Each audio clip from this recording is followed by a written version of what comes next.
Bonjour à toutes, bonjour à tous. Je suis dans une Bentley. Et on pourrait dire que ça s'entend, ou plutôt que ça ne s'entend pas. Et pour cause, la Bentley Continental GT dont nous vous avions déjà dit il y a plus d'un an et demi maintenant, tout le bien que nous pensions d'elle en version V12, W12, arrive ici pour ce road trip 2020 en version V8.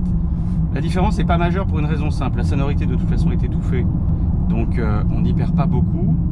Et puis si la voiture ne fait que 550 chevaux, elle est aussi plus de 100 kg allégée, notamment sur le train avant. Résultat des courses, vous gardez une voiture qui est assez simple à amortir puisque elle dispose de cette fameuse suspension pneumatique multichambre qui assure un watté, un toucher de route vraiment idyllique, en tout cas pour le genre de caisse. Et pour autant, on a de l'agilité. Alors là, je suis en mode B, qui est un mode Bentley intermédiaire préconfiguré.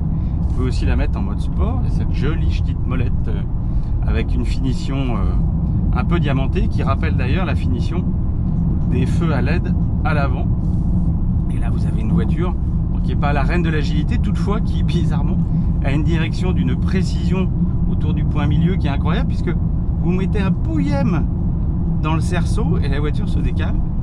Après, c'est sûr qu'on est vraiment isolé de la route, même en sport. Là, je me remets en confort puisque c'est comme ça qu'on l'apprécie. Pas de bruit, une capacité évidente, voire insolente à suivre le rythme imposé par les petites énervées qui sont derrière.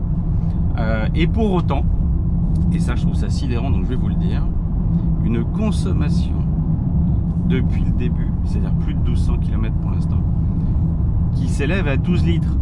12 litres c'est important, mais 12 litres pour plus de 2 tonnes, pour 550 chevaux, c'est rien du tout.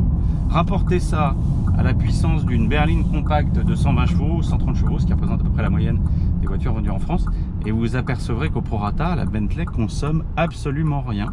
En tout cas, je ne suis pas mécontent de remonter à Paris avec en fin de semaine, puisque je sais que moi, je serai dans le confort absolu.